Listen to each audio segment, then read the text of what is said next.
Hello बच्चों, नमस्कार। इस वीडियो में 12th क्लास के चैप्टर 6 के न्यूमेरिकल्स करेंगे। स्टार्ट करेंगे पहले सॉल्व्ड न्यूमेरिकल्स से। उससे पहले एक ज़रूरी बात, जब भी आप कोई वीडियो अटेंड करते हो तो आपके साथ स्टडी मटेरियल होना चाहिए, यानी बुक्स और पीडीएफ नोट्स।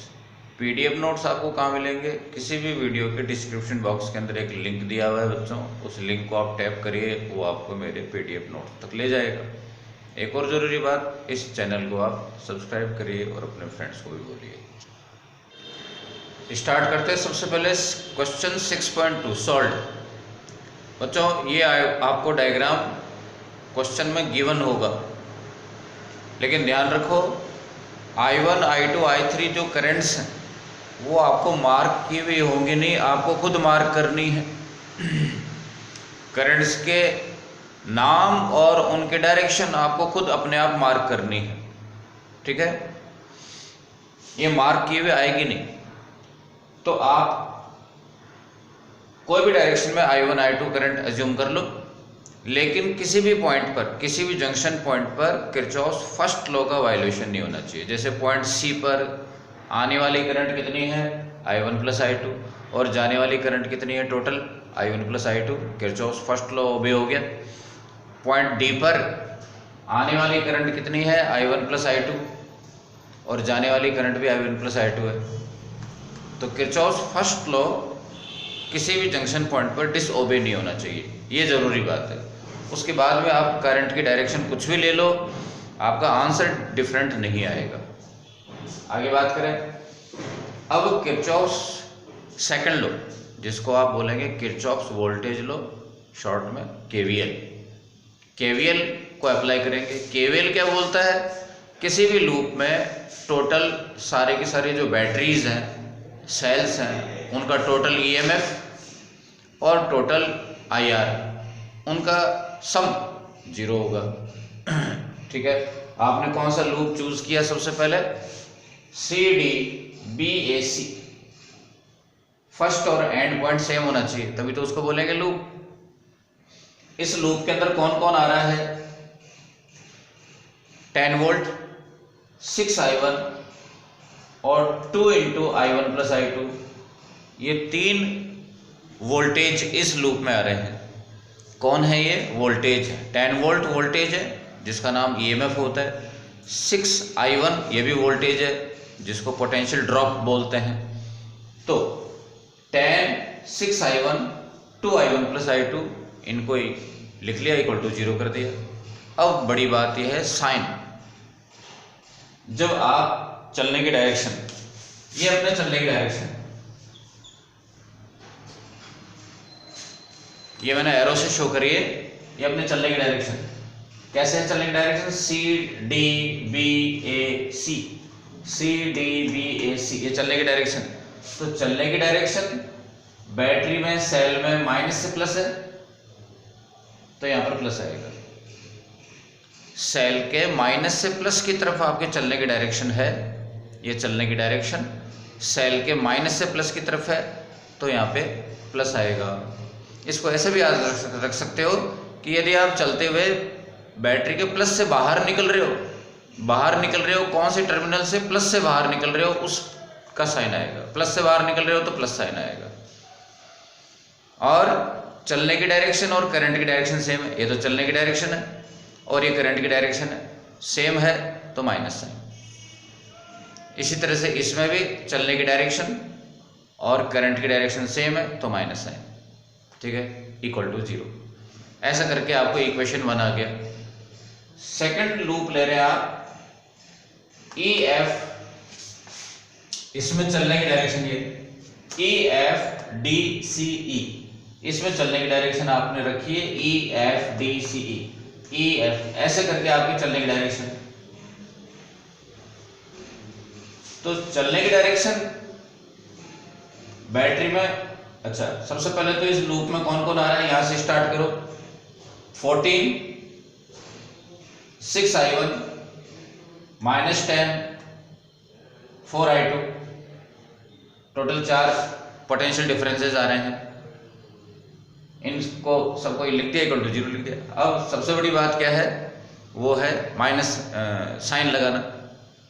चलने की डायरेक्शन सेल में प्लस से माइनस जा रही है, यानी कि आप माइनस से बाहर निकल रहे हो। चलने की डायरेक्शन ये रही, ये चलने की डायरेक्शन है और चलने की डायरेक्शन आपके माइनस से बाहर आ रही है, तो माइनस का साइन आएगा, ये माइनस का साइन आएगा।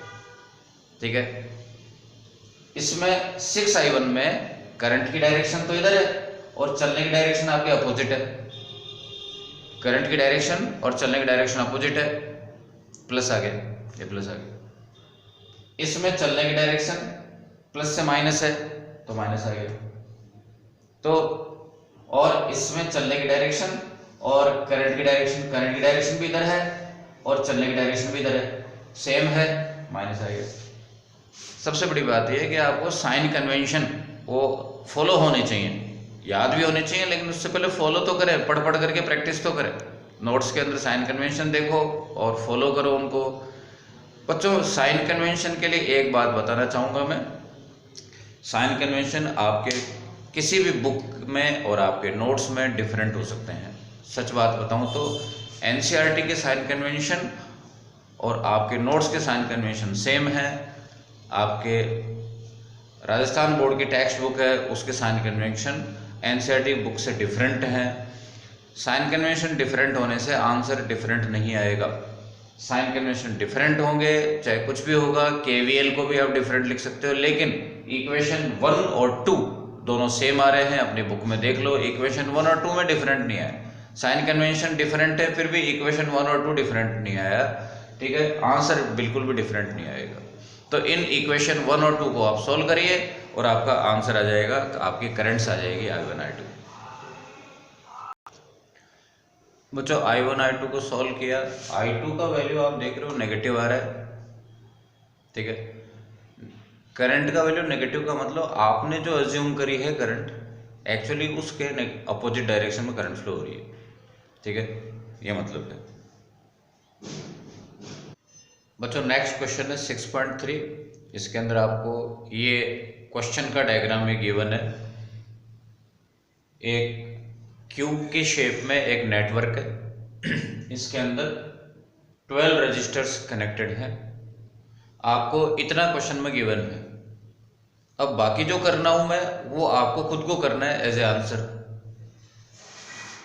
ठीक है, सबसे अच्छा आपको ए और बी के बीच का रेजिस्टेंस पता करना है। तो रेजिस्टेंस पता करने के लिए अपनी हैबिट पड़ी हुई है, चाहे 10th क्लास की ले लो, चाहे वो लो आप चैप्टर 5 की, पिछले चैप्टर की, के सीरीज पैरेलल हो जाएगा। इसमें कोई भी रेजिस्टेंस ना तो सीरीज में है ना पैरेलल में। आपको फिर क्या करना होता है, 2 रास्ते बचते हैं कि या तो कोई ट्रिक यूज करेंगे और या फिर आखिरी रास्ता है किरचॉफ्स लॉ। तो पहले अपन लोग किरचॉफ्स लॉ से इसको सॉल्व कर लेते हैं और फिर इसका ऑल्टरनेट मेथड भी बताऊंगा ट्रिक से। तो किरचॉफ्स लॉ के लिए आपको सेल कनेक्ट करना पड़ेगा।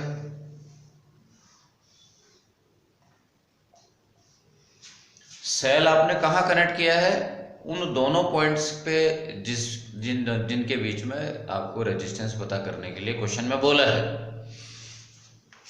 ये कितने वोल्ट का ले लेते हैं, कोई भी। ठीक है, कोई भी न्यूमेरिकल वैल्यू ले लो या कोई भी लेटर मान लो। ये ई वोल्ट का सेल है। यहां से करंट की जितने भी एंटर करेगी मैं अज्यूम कर लेता हूं 6I। बुक में हो सकता है I गिवन होगी, मैं 6I अज्यूम करके रखता हूं, है ना। तो यहाँ एंटर करने पर ये तीनों करंट, ये जो करंट है वो 3 इक्वल पार्ट्स में डिस्ट्रीब्यूट हो जाएगी। समान इक्वल पार्ट्स में डिस्ट्रीब्यूट क्यों होगी, क्योंकि तीनों रास्ते अपने आप में आपस में सेम है। सेम कैसे है ये चेक करें कि जब आप पॉइंट ए से एंटर करके और बी से निकल रहे हो तो रास्ते में 3 रेजिस्टेंस आ रहे हैं, किसी भी रास्ते से चले जाओ। 1 2 3, 1 2 3, कोई भी रास्ते से ले 1 2 3। पॉइंट ए से बी के बीच में 3 रेजिस्टेंस फॉल हो रहे हैं। ठीक है, यानी कि हर रास्ता अपने आप में सेम है दूसरे रास्ते से। इसलिए यहाँ पे जो करंट होगी वो 2I 2I 2I, ठीक है। करंट तीन पार्ट्स में, तीन इक्वल पार्ट्स में डिस्ट्रीब्यूट होगी। उसके बाद में यहाँ पे करंट आने के बाद अगेन दो इक्वल पार्ट्स में डिस्ट्रीब्यूट होगी। 2I करंट का बंटवारा हो जाएगा I और I में, ठीक है। और ऐसे करके और वापस करंट 2I, इधर 2I, इधर भी 2I, और मिलकर के और जितनी करंट एंटर करती है उतनी तो निकलेगी निकलेगी, ये तो कोई बात ही नहीं है, नई बात नहीं अपने लिए, ठीक है। तो ऐसे करके और करंट्स हैं, ठीक है। बाकी ब्रांचेज में भी ये 2I और इधर I। ओके, आपने करंट्स मार्क कर ली। अब अपन लोग किरचॉफ्स लॉ अप्लाई करेंगे। कौन से पाथ के लिए? इसमें पाथ को मार्क करने की जरूरत नहीं, करो तो ठीक है। ये वाला पाथ जिसको मैं ट्रेस कर रहा हूं, ठीक है, ये वाले पाथ के लिए आप चाहें तो इसका नाम रख दो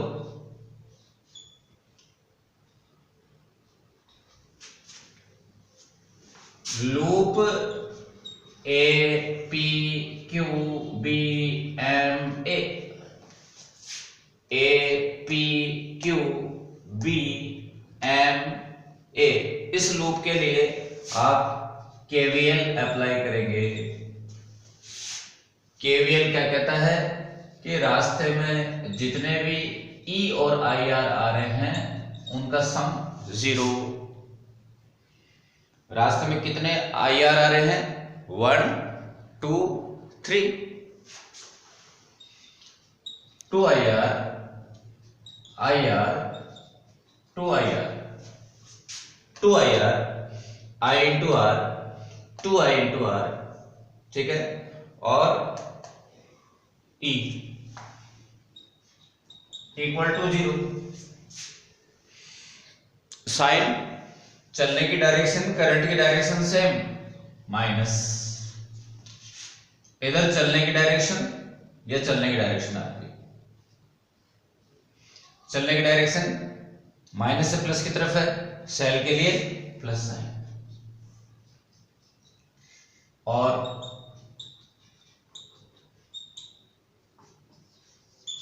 आपने एक इक्वेशन, एक रिलेशन अचीव कर लिया। अब एक लॉजिक वाली बात है जो ध्यान से सुनो। इस पूरे डायग्राम को मैं दोबारा से ड्रॉ कर रहा हूं।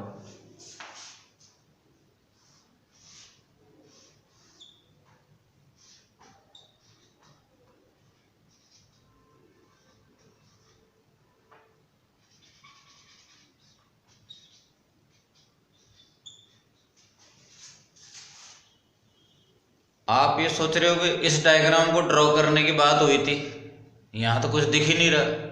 देखो, आंखें खोल के देखो, सेम सेल कनेक्ट किया। यहां भी E वोल्ट का सेल है, यहां भी E वोल्ट का सेल है, यहां भी पॉइंट A और B हैं, यहां भी पॉइंट A और B है। यहां पर A और B के बीच में जो कुछ भी कनेक्टेड है उसमें 6 एम्पियर की करंट एंटर कर रही है, यहां भी 6 एम्पियर की करंट एंटर कर रही है। तो फर्क कहाँ हुआ? तो आपको दिख रहा है फर्क कहाँ हुआ? आपको लग रहा है कि इतना बड़ा कहाँ गायब हो गया, वो उसकी जगह मैंने अज्यूम कर लिया कैपिटल R। बच्चों एक चीज को सुनो, ध्यान रखो कि किसी भी सर्किट में, किसी सर्किट में यदि वोल्टेज सेम है, करंट सेम है, तो कोई डाउट नहीं है कि बाकी जो बच गया वो भी सेम ही होगा। यानी कि इन दोनों सर्किट्स में अप्लाइड वोल्टेज सेम है, करंट जो फ्लो हो रही है वो भी सेम है, 6I E वोल्ट। तो फिर कोई डाउट नहीं है कि A और B के बीच में जो भी यहाँ पे जो रेजिस्टेंस आएगा वो A और B के यहाँ के रेजिस्टेंस के इक्वल होगा। और टेक्निकली इसको अपन लोग बोलते हैं equivalent circuit of this actual circuit.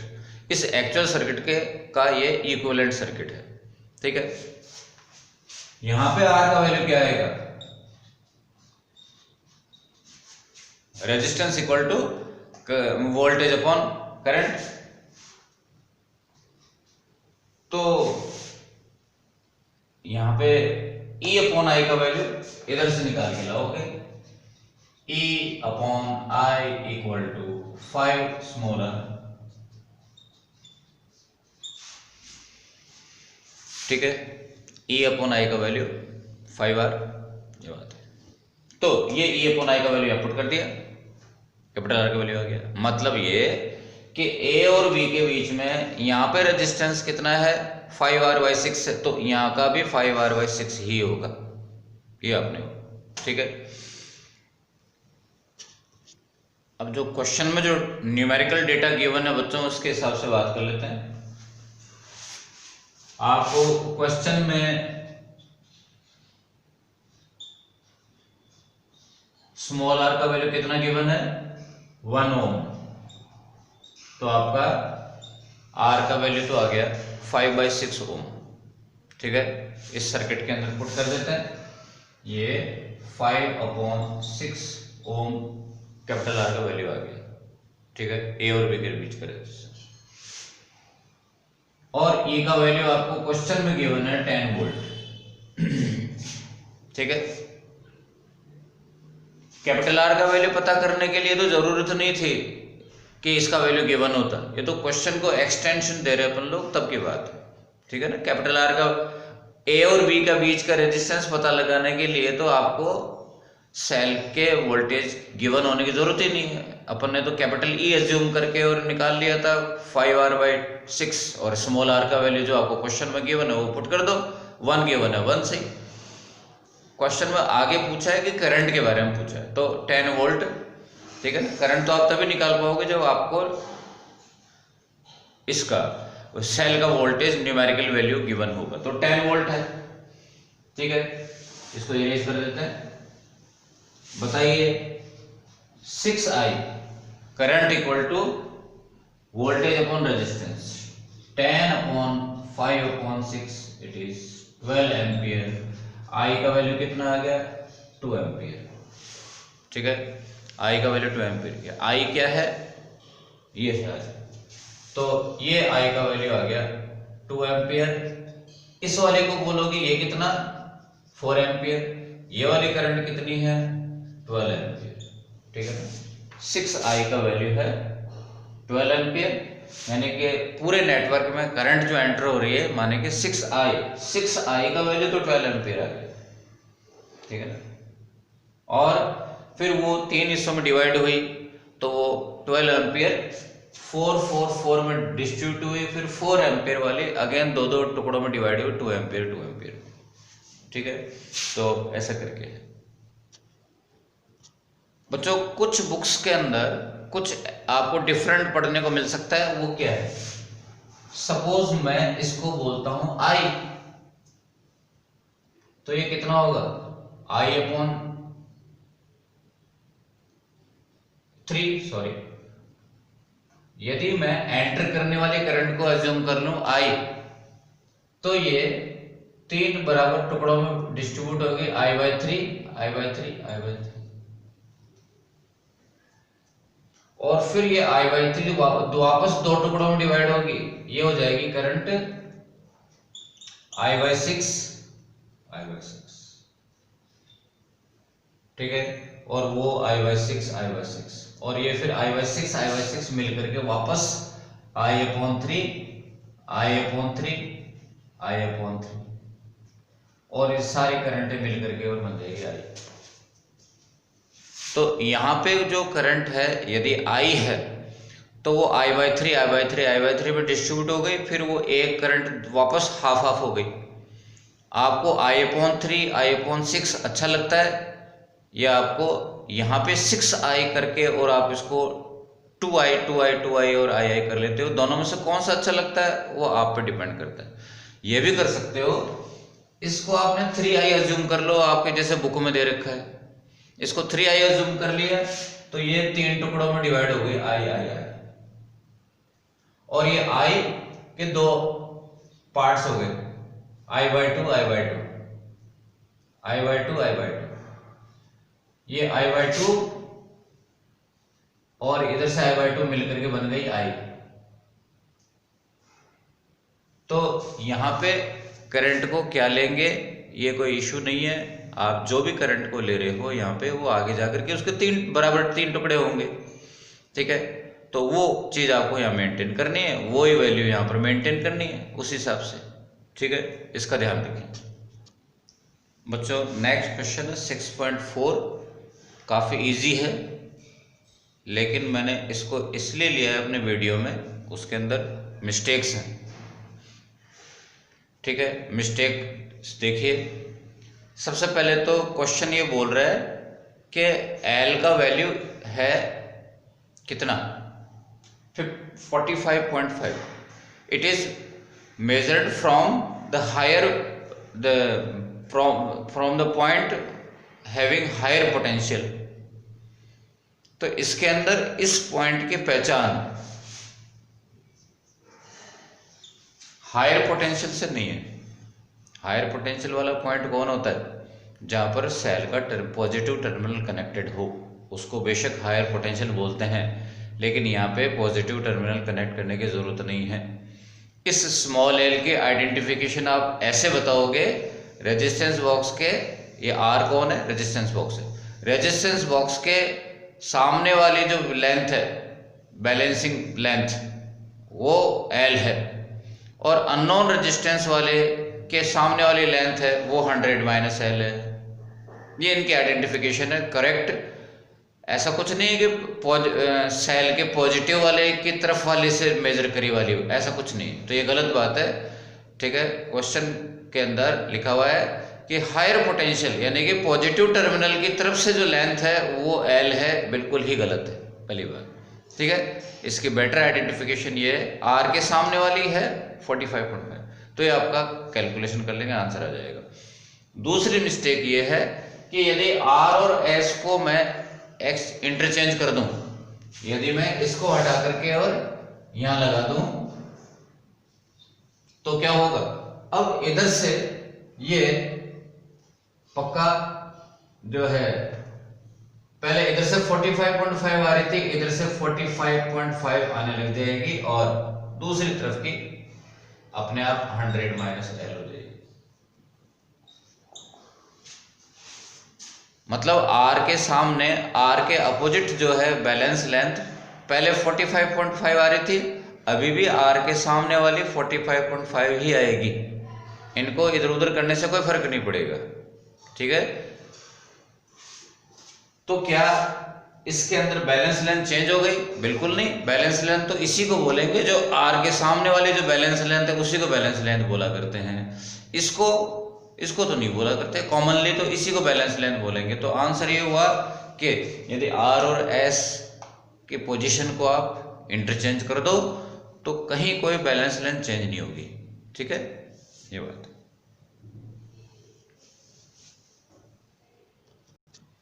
ये क्वेश्चन कुछ ऐसा होना चाहिए था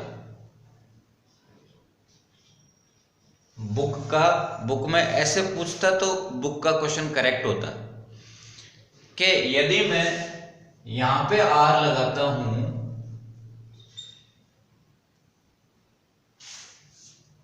तो एपी का वैल्यू आ रहा है 45.5 cm। यदि इधर आर लगाते हैं तो ये लेंथ आ रही है, इसको कुछ भी बोलो अब आप, मैं तो बोल रहा हूं एपी, ए से पी तक का डिस्टेंस आ रहा है 45.5, ये क्वेश्चन में गिवन है। यदि मैं इनका पोजीशन चेंज कर देता हूं तब एपी क्या आएगी, अब की बार आर के सामने वाली जब 45.5 आएगी पक्का, अब एपी का वैल्यू आएगा 100 माइनस 55.5, ठीक है। अब बेशक एपी चेंज हो रही है लेकिन एल चेंज नहीं हो रही है। एल तो आर के पीछे पीछे चली जाती है। आर इधर लगा हुआ है तो इधर वाले को एल बोलेंगे, आर उधर लगा दिया तो इधर वाले को एल बोलेंगे। एल नहीं चेंज होगी, ए से पी तक की डिस्टेंस चेंज हो जाएगी यदि आप पॉइंट ए को कहते हो फिक्स कि इसी को मैं ए बोलूंगा हमेशा हमेशा, ठीक है। एल फिक्स नहीं है, एल तो आर के अपोजिट वाली साइड को एल बोलते हैं। एल चेंज नहीं होगी, बैलेंस लेंथ चेंज नहीं होगी, ठीक है। आगे करते हैं। नेक्स्ट क्वेश्चन देखिए बच्चों 6.5, इसमें पोटेंशियोमीटर की बात करी है। पोटेंशियोमीटर के का वायर है ए बी, 10 मीटर लॉन्ग है, 20 ओम का रेजिस्टेंस है। इसके साथ 2.2 वोल्ट का सेल कनेक्टेड है और एक रियोस्टेट भी कनेक्टेड है, जिसका रेंज गिवन है 20 ओम।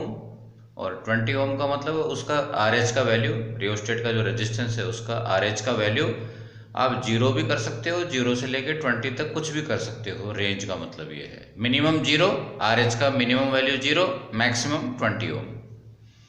आपको पोटेंशियल ग्रेडियंट पता करने के लिए बोला। पोटेंशियल ग्रेडियंट का फॉर्मूला होता है किसी भी वायर में जिसमें रेजिस्टेंस है और करंट फ्लो हो रही है, किसी भी वायर में जिसमें करंट फ्लो हो रही है और रेजिस्टेंस है, उस वायर का potential gradient V upon L। यहाँ पर V और L किसका लेना है?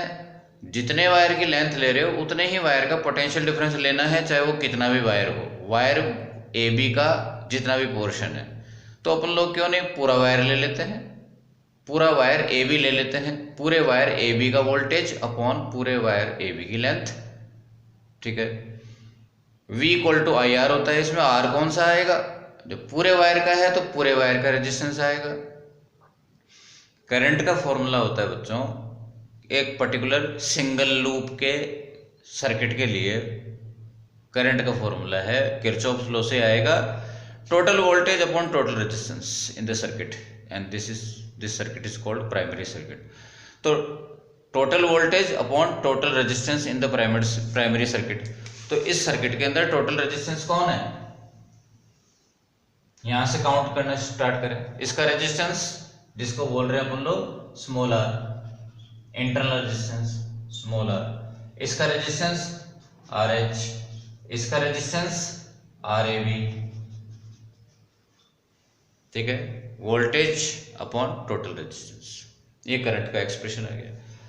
ऐसे करके और के का वैल्यू आ जाएगा, वैल्यू पुट कर देंगे। ई पी का वैल्यू 2.2, स्मॉल आर का value 1 ohm, R A B का वैल्यू 20 ओम, और सारा डेटा आपके पास है। अब आप देखिए RH एक वेरिएबल फैक्टर है। यहाँ पे RH का वैल्यू 0 से लेके 20 तक वेरी कर सकता है। जब आप RH का वैल्यू पुट करोगे 0 यानी कि मिनिमम, तब K का वैल्यू कैसा होगा? मैक्सिमम।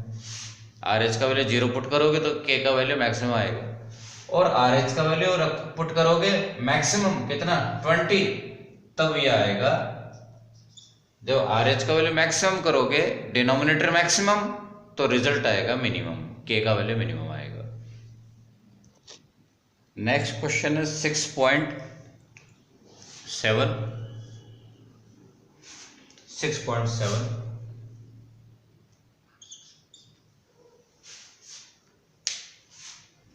जो थ्योरी का टॉपिक है उससे थोड़ा सा डिफरेंट है, ठीक है। थ्योरी का जो टॉपिक है इस पर्टिकुलर इंटरनल रेजिस्टेंस से रिलेटेड, उससे थोड़ा डिफरेंट है, ठीक है। देखते हैं क्या डिफरेंस है। ये प्राइमरी सर्किट है बच्चों, इसके अंदर जो सेल कनेक्टेड है, ठीक है, वो सेल जो कनेक्टेड है 2 वोल्ट का सेल है, जिसका इंटरनल रेजिस्टेंस 2 ओम गिवन है, ठीक है। और जो वायर ए बी है 10 मीटर लॉन्ग है, ठीक है, और 10 ओम रेजिस्टेंस का है। तो जैसे ये डेटा आपको प्राइमरी सर्किट का फुल डेटा आपको गिवन है, तो आप समझ जाया करो कि ये पोटेंशियल ग्रेडियंट पता करने का रास्ता दे रखा है, पोटेंशियल ग्रेडियंट, ठीक है। अभी जिक्र किया अपन ने और आपके नोट्स में भी है ये फॉर्मूला। यहाँ पर समेशन आर का मतलब क्या है? इस पूरे सर्किट का रेजिस्टेंस। लेकिन यहाँ पे आप क्वेश्चन में देखो रियोस्टेट का रेजिस्टेंस का वैल्यू गिवन नहीं है। वैल्यू गिवन नहीं है का मतलब ये है कि रियोस्टेट लगा ही नहीं रखा है। अब नहीं लगा रखा है तो वो क्वेश्चन वाले की इच्छा है, वैसे तो लगाया करते हैं, ठीक है। रियोस्टेट को लगाते हैं करंट को अप डाउन करने के लिए, इस वाली करंट को अप डाउन करने के लिए। तो क्वेश्चन के अंदर रियोस्टेट लगाया हुआ नहीं और यहाँ पर लगा रखा है तो उसको 0 कर रखा है, ठीक है, उसका वैल्यू 0 कर रखा है। क्वेश्चन में उसका वैल्यू गिवन नहीं है। यहां पर कौन आएगा, केवल स्मॉल आर और R A B. Small R का value 2 ohm, R A B का वैल्यू 10 ओम और बाकी वैल्यू आपको गिवन है। ये क्या है, ईएमएफ। इस सेल का जो ईएमएफ है वो क्या होता है, ओपन सर्किट में वोल्टेज। जब ये जो की है, जब ये की ऑफ कंडीशन में है, ठीक है, तब करंट फ्लो नहीं हो रही है। जब ये ऑफ है तब ये करंट फ्लो नहीं हो रही, तब यहां का वोल्टेज कितना होगा, ई के इक्वल होगा। ये आप जानते हो ईएमएफ की डेफिनेशन से। सेल के टर्मिनल्स के अक्रॉस पोटेंशियल डिफरेंस कितना होगा, ईएमएफ के इक्वल होगा। कब, जब की ऑफ है और करंट में, सर्किट में करंट फ्लो नहीं हो रही।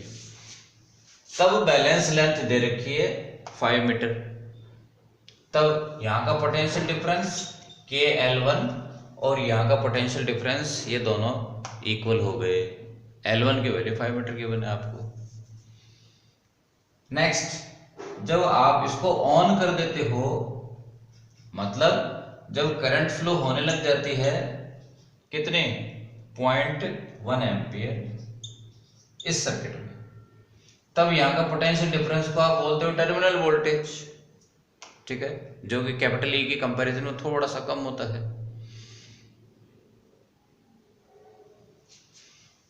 तब बैलेंस लेंथ आएगी L2। यहां का पोटेंशियल डिफरेंस कितना होगा, KL2। तब ये पोटेंशियल डिफरेंस टर्मिनल वोल्टेज और ये पोटेंशियल डिफरेंस KL2 इक्वल होंगे। L2 की वैल्यू 4 मीटर गिवन है क्वेश्चन में, ठीक है। ये E और V के एक्सप्रेशंस आ गए, इनको इस फॉर्मूले में यूज कर लेंगे। करंट का वैल्यू दे रखा है 0.1 एम्पियर। ये भी पहचानना आना चाहिए कि करंट कौन से सर्किट की है, सेल में, जिसका इंटरनल रेजिस्टेंस पता करना है, ठीक है, उसकी करंट है। ये वाली करंट मत समझ जाना, ठीक है, ये तो प्राइमरी सर्किट की करंट है। ये वाली करंट गिवन है आपको 0.1 एम्पियर। अब आपके पास में स्मॉल आर का फॉर्मूला आया कहां से, एक बार इसको देखें। जब आप सेल का टॉपिक कर रहे थे तब आपने ये एक्सप्रेशन देखा है, ठीक है। और V equal to I R, terminal voltage external resistance के अक्रॉस पोटेंशियल डिफरेंस के इक्वल होता है क्लोज सर्किट में। यहाँ का पोटेंशियल डिफरेंस कौन, V, क्लोज सर्किट में, ओपन करंट ऑन में। और यहाँ का रेजिस्टेंस, सॉरी, यहाँ का पोटेंशियल डिफरेंस कौन है, IR, और यहाँ का पोटेंशियल डिफरेंस है V। ये दोनों इक्वल होते हैं पैरेलल में होने की वजह से, ठीक है, क्लोज सर्किट में। तो इन दोनों एक्सप्रेशंस से आप यदि करंट को गायब कर देते हो, एलिमिनेट कर देते हो, तो ये एक्सप्रेशन आ जाएगा। यदि आप कैपिटल R को एलिमिनेट कर दो तो ये एक्सप्रेशन आ जाएगा। अभी आपको कैपिटल R का वैल्यू गिवन नहीं है, करंट का वैल्यू गिवन है, तो आप ये वाला एक्सप्रेशन यूज करो। यहाँ पे आप कैपिटल E और V का वैल्यू और ये सारा I का वैल्यू पुट करो और आपका स्मॉल r का कैलकुलेशन हो जाएगा। बच्चों MCQ करेंगे।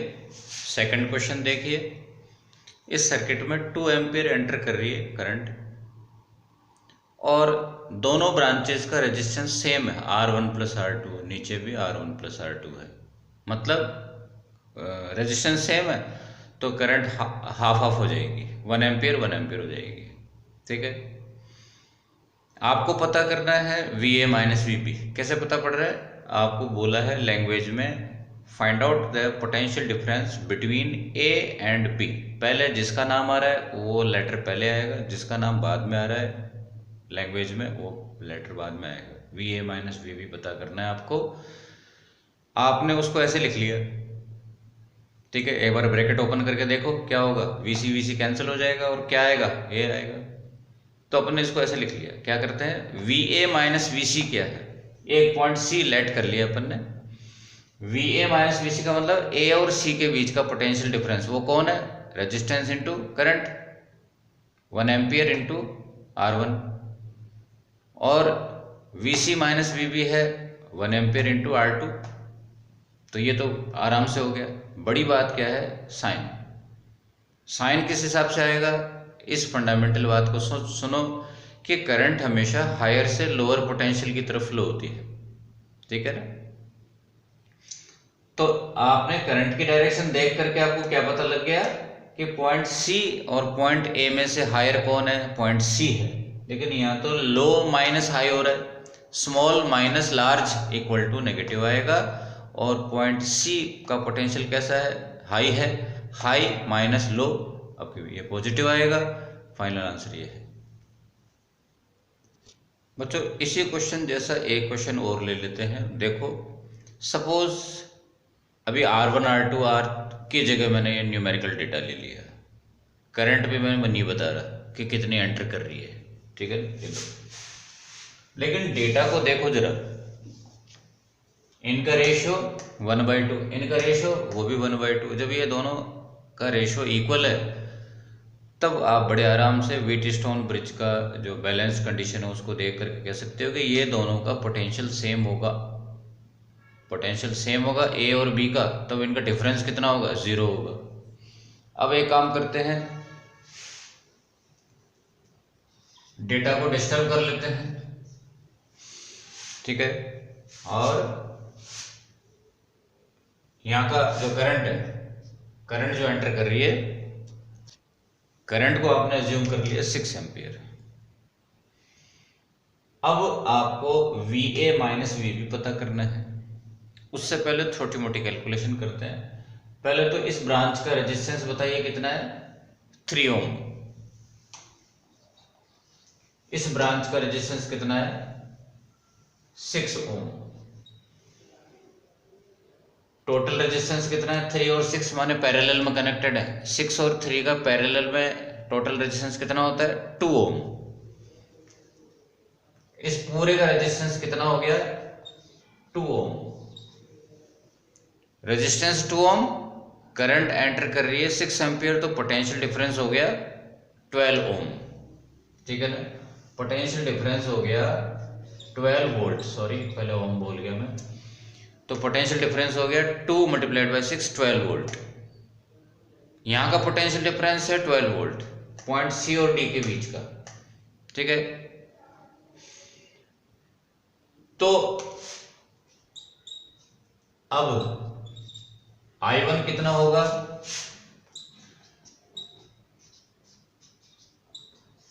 Upon resistance 3, 4 ampere. और I2 कितनी होगी, अगेन 12। इसका पोटेंशियल डिफरेंस, इसका पोटेंशियल डिफरेंस सेम होगा क्योंकि दोनों पैरेलल में कनेक्टेड है, दोनों का पोटेंशियल डिफरेंस सेम होगा 12 वोल्ट। रेजिस्टेंस कितना है, 6 2 एम्पियर, ठीक है।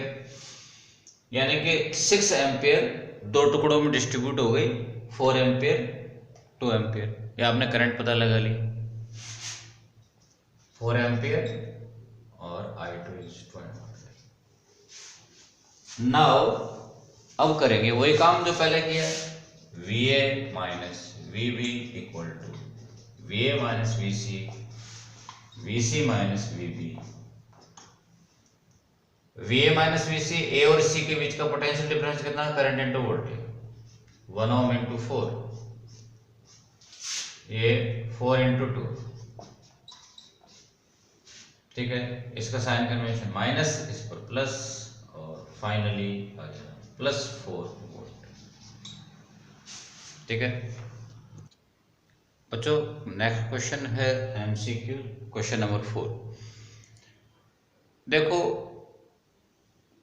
एक व्हीटस्टोन ब्रिज की बात करी है, उसमें रिलेशन होता है बैलेंस्ड कंडीशन में P/Q = R/S, कोई विशेष नई बात नहीं है, ठीक है, सिंपल सी बात है। अभी मैंने इस डायग्राम को जस्ट 90 डिग्री रोटेट कर दिया, इसको पकड़ा और घुमा दिया, कुछ नहीं बदला। तो क्या सर्किट को घुमा देने से कुछ थियोरेटिकली कोई चीज़ें चेंज हो जाती है, बिल्कुल नहीं, ठीक है। लेकिन क्वेश्चन ये डिमांड कर रहा है कि आप गैल्वेनोमीटर को हटाओ, सेल की जगह लगा दो, सेल को हटाओ गैल्वेनोमीटर की जगह लगा दो। यहाँ सेल लगा दिया मैंने, ठीक है ना, और यहाँ पर गैल्वेनोमीटर। यहाँ पर इस जगह पर क्या लगा हुआ था पहले, गैल्वेनोमीटर, यहां पर गैलोमीटर लगा हुआ था, अभी भी मैंने इसकी जगह लगा दिया सेल। आपको अजीब लग रहा होगा यहाँ क्यों नहीं लगाया, पॉइंट बी और डी के बीच में लगाना है आपको, तो सेल को गैलोमीटर हटा करके। यहां पर पहले सेल लगा हुआ था ए और सी के बीच में, गैलोमीटर लगा दिया, ठीक है। अब आपको लग रहा है कि ये तो काफी डिफरेंट हो गई भाई, अब तो कुछ और रिजल्ट आएगा, क्या दिक्कत है? इनके अंदर आप ये कह रहे हो थियोरेटिकली कि इनका रेशियो अब इक्वल टू इनका रेशियो, ऊपर वालों का रेशियो इक्वल टू नीचे वालों का रेशियो, है कह रहे? यहां पे आप कह रहे हो ऊपर वालों का रेशियो, उसको फॉलो करेंगे तो ऊपर वालों का रेशियो इक्वल टू नीचे वालों का रेशियो।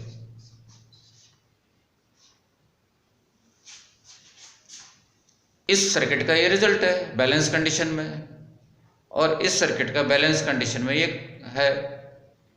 क्या ये दोनों एक्सप्रेशन सेम है?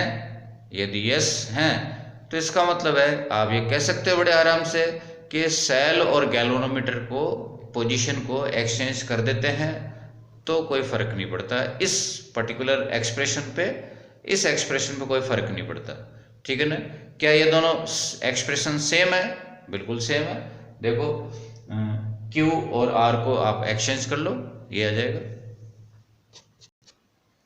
क्वेश्चन नंबर 5 जो है उसमें सर्किट के अंदर वैल्यू देख करके देखो आप, P/Q इक्वल टू R/S हो रहा है, 8/6 इक्वल टू 4/3 है, ये बैलेंस्ड है, ठीक है। तो पॉइंट ए और बी पर पोटेंशियल इक्वल होगा, ये व्हीटस्टोन ब्रिज का प्रिंसिपल है कि पॉइंट ए और बी का जो पोटेंशियल है वो सेम होता है, तो पोटेंशियल डिफरेंस 0 होगा बच्चों। क्वेश्चन नंबर 6 को देखो, इसके अंदर दो सेल गिवन है, उनके इंटरनल रेजिस्टेंसेस गिवन है, और सेल जैसे कनेक्ट कर रखे हैं आपको दिख रहा है, ऑपोजिट ऑर्डर में है। आपने केवीएल अप्लाई किया, ठीक है, मतलब आप एक रास्ते से स्टार्ट हो जाओ और रास्ते में जितने भी ई और आई आर आ रहे हैं सबको सम करते जाओ।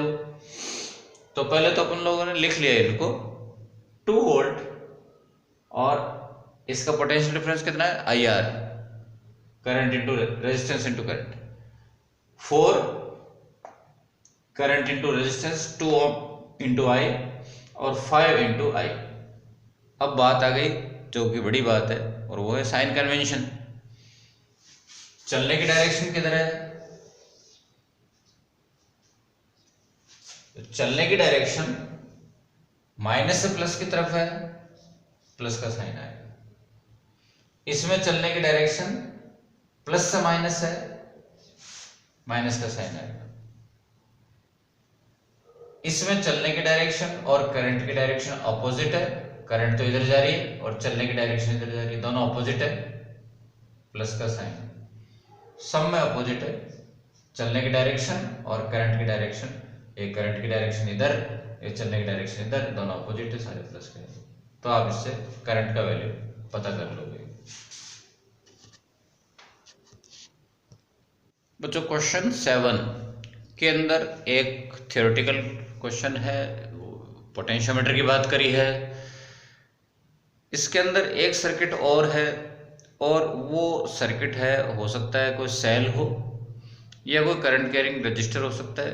करंट कैरिंग रेजिस्टेंस के पोटेंशियल डिफरेंस को IR बोलते हैं, पोटेंशियल ड्रॉप बोलते हैं, और सेल के पोटेंशियल डिफरेंस को EMF बोलते हैं।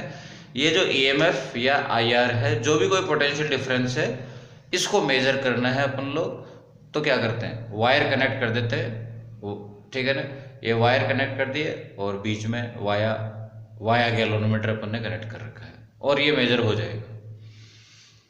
ये जो इंस्ट्रूमेंट है, ये जो सर्किट है, ये एक वोल्टमीटर की तरह से बिहेव कर रहा है, यानी पोटेंशियल डिफरेंस मेजरिंग इंस्ट्रूमेंट की तरह से बिहेव कर रहा है। लेकिन ये जो सर्किट है, नीचे वाले सर्किट से करंट नहीं ले रहा है, क्योंकि यहाँ पे गैल्वेनोमीटर में करंट 0 होती है जब आप मेजर कर रहे होते हो।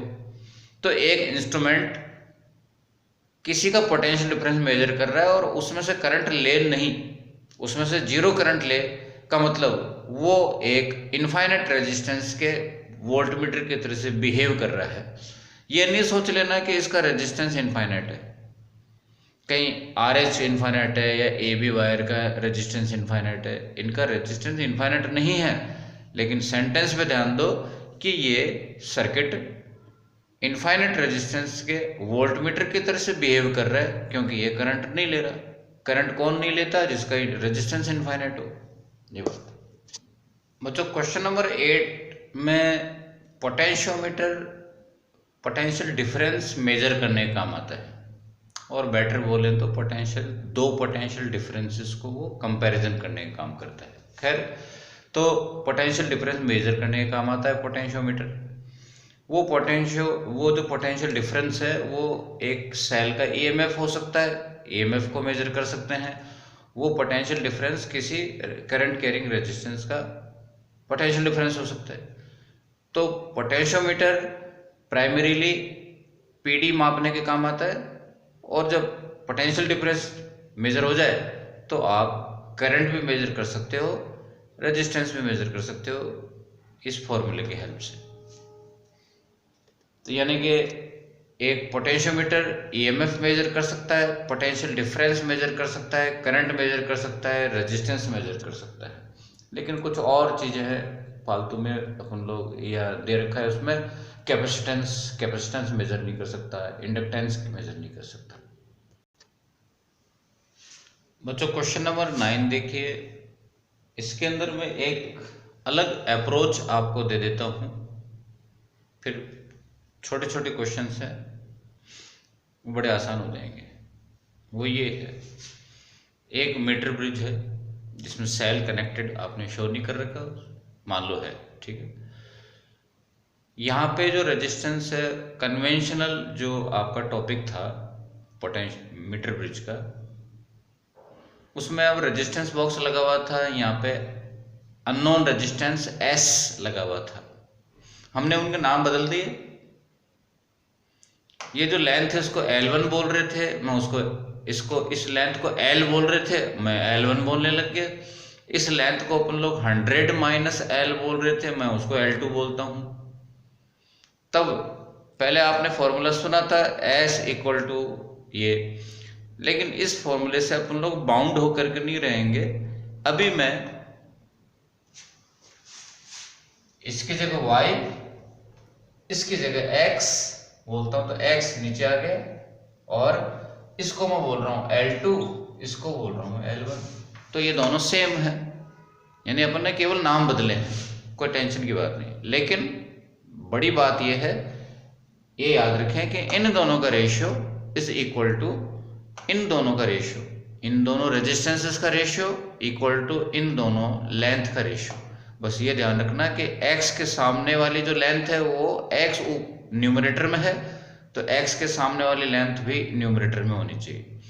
Y डिनोमिनेटर में है, तो Y के सामने वाली जो लेंथ है वो डिनोमिनेटर में होनी चाहिए, ये गड़बड़ नहीं हो जाए। उसके बाद में आप इनका नाम कुछ भी रखो, बड़ी बात नहीं है, ठीक है ना। X का रोल रेजिस्टेंस बॉक्स प्ले कर रहा है या कोई ऑर्डिनरी रेजिस्टेंस है, कोई भी हो, ठीक है। तो आप वैल्यू पुट कर दीजिए। इसका वैल्यू 55 ओम गिवन है, L1 का वैल्यू आपको 20 सेंटीमीटर गिवन है, ठीक है। ये 20 है, ये 55 है। अब यहाँ पर एक मिस्टेक है, और वो ये कि L1 का वैल्यू तो 20 सेंटीमीटर गिवन है, लेकिन L2 का वैल्यू गिवन नहीं है। तो आप कहोगे कि ये कौन सी मिस्टेक हो गई, जब L1 पे 20 है तो L2 तो अंडरस्टूड है कि 80 हो जाएगा। बिल्कुल ठीक है, 80 हो जाएगा। तो आप अपना वैल्यू पुट कर लो और आंसर आ जाएगा। लेकिन मैं ये कह रहा हूं कि इस वायर का पूरा वायर जो है A से C तक, इस पूरे वायर का 100 सेंटीमीटर होना जरूरी नहीं है। क्या ये 200 का हो सकता है? क्या 200 सेंटीमीटर का ये हो जाएगा तो क्या एपरेटस गलत हो जाएगा? बिल्कुल नहीं। ये वायर 200 सेंटीमीटर का भी हो सकता है। तब यदि L1 का वैल्यू होता 20, तब ये होता 180। लेकिन जब वायर का पूरे वायर का लेंथ गिवन नहीं है, तो अंडरस्टूड मान लीजिए आप कि ये 100 सेंटीमीटर का है, ठीक है। ये बात, यदि ये वायर 200 सेंटीमीटर का होता तो यहाँ पे L1 और L2 का सम 200 होता, L1 का वैल्यू गिवन होता, उस हिसाब से आप L2 निकाल लेते। क्वेश्चन 10, क्वेश्चन 10 जो है उसके अंदर ये बात करी है कि पोटेंशियोमीटर का जो वायर है, रेजिस्टेंस वायर, जो कि कांस्टेंटन का बना होता है, 10 मीटर लंबा होता है, उसका अल्फा का वैल्यू कैसा होना चाहिए। ठीक है, टेम्परेचर कोफिशिएंट ऑफ रेजिस्टिविटी का वैल्यू कैसा होना चाहिए। अल्फा का वैल्यू 0 होना चाहिए। 0 होने से क्या होगा, अल्फा का वैल्यू 0 पुट करके देखो क्या होगा, R2 = R1 होगा, यानी कि T1 टेम्परेचर पर रेजिस्टेंस जितना है उतना ही T2 टेम्परेचर पर रेजिस्टेंस है उस वायर का। यानी कि यदि वो वायर का टेम्परेचर इंक्रीज हो जाता है तो रेजिस्टेंस समान बना रहेगा, रेजिस्टेंस इंक्रीज नहीं होगा, रेजिस्टेंस वेरी नहीं करेगा। ठीक है, टेम्परेचर क्यों इंक्रीज हो रहा है, किसी भी रेजिस्टेंस वायर में करंट फ्लो कराओगे तो गर्म होगा ही होगा। उस इफेक्ट को जूल हीट इफेक्ट बोलते हैं, जूल हीटिंग तो होगी होगी। किसी भी वायर को आप करंट फ्लो करा रहे हो तो गर्म होगा, मेटल वायर हो, कंडक्टर वायर हो तो, ठीक है ना, सॉरी किसी भी सर्किट में, तो टेम्परेचर तो बढ़ेगा करंट फ्लो कराने पे, तो गर्म तो होगा। टेम्परेचर इंक्रीज करने से रेजिस्टेंस चेंज नहीं हो जाना चाहिए, ये अपन लोग चाहते हैं। अपन लोग ऐसा क्यों चाहते हैं कि रेजिस्टेंस चेंज नहीं हो, क्योंकि सर्किट का यदि रेजिस्टेंस चेंज हो जाएगा, वायर ए बी का रेजिस्टेंस चेंज हो जाएगा, तो आप देखिए कहां कहां इफेक्ट पड़ेगा।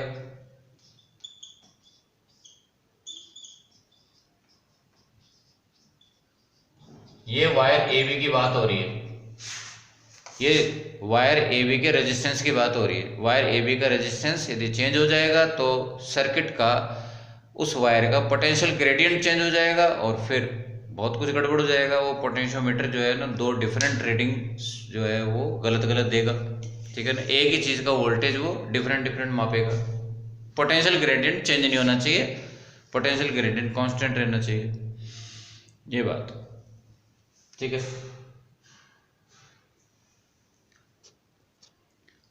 क्वेश्चन 12 MCQ का देखिए, एक सेल है, उसके लिए बैलेंस लेंथ आप पता करने जा रहे हो, तो ये दोनों कनेक्ट कर देंगे। बैलेंस लेंथ आ रही है EL। ठीक है,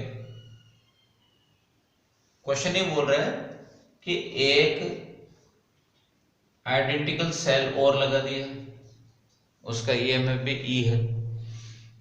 अब बैलेंस लेंथ कितनी आएगी, तो आप ये बताइए कि इनके कॉम्बिनेशन का, इनके पैरेलल कॉम्बिनेशन का अब टोटल EMF कितना हो जाएगा, वो भी E होगा। पैरेलल के अंदर फॉर्मूला क्या होता है,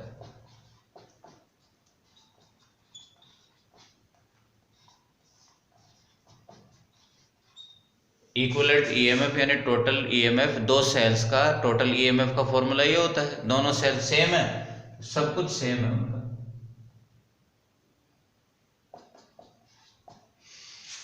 तो एक सेल का EMF E, तो बैलेंस लेंथ आ रही थी L।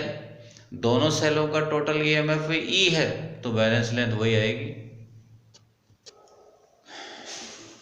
बच्चों क्वेश्चन नंबर 13 है, इसमें आपको वोल्टमीटर कैलिब्रेशन का जो टॉपिक है उसका सीन दे रखा है। ये 2 वे की में आपने पहले X और Y को कनेक्ट किया, तो अभी नीचे वाला सर्किट अभी इनएक्टिव है, अभी ये इसका रोल नहीं है। X और Y को कनेक्ट किया आपने, तो अभी ये जो E0 सेल है ये कनेक्ट हो गया। ये स्टैंडर्ड सेल है, इसका वैल्यू कितना है, 1.1 वोल्ट है। इसके लिए बैलेंस लेंथ आपको प्राप्त हो रही है 2.2 मीटर। ये क्वेश्चन में गिवन है कि बैलेंस स्टैंडर्ड सेल 1.1 वोल्ट वाले स्टैंडर्ड सेल के लिए बैलेंस लेंथ इतनी आपको 2.2 मीटर प्राप्त हो रही है। ठीक है, ये आपकी फर्स्ट स्टेप हो गई। जब आपने XY में कनेक्शन किया तो यहाँ का पोटेंशियल डिफरेंस कितना है, E0, और यहाँ का पोटेंशियल डिफरेंस कितना है, KL0, दोनों इक्वल हो गए और ये फर्स्ट स्टेप आपकी पूरी हो गई। इससे आप K का वैल्यू कैलकुलेट कर लोगे। ठीक है, this particular step is called standardisation. के का वैल्यू पता करने का काम है, ठीक है। नेक्स्ट स्टेप, जब आप वाई जेड में कनेक्शन करोगे, अब ई नॉट इनएक्टिव हो गया, वाई जेड में कनेक्शन किया, अब ये नीचे वाला सर्किट एक्टिव हो गया, ठीक है। इसमें आपने करंट फ्लो करा रखी है एक रेजिस्टेंस के अंदर, तो यहाँ पे पोटेंशियल डिफरेंस है सपोज V1। C और D पॉइंट्स के बीच में पोटेंशियल डिफरेंस है V1।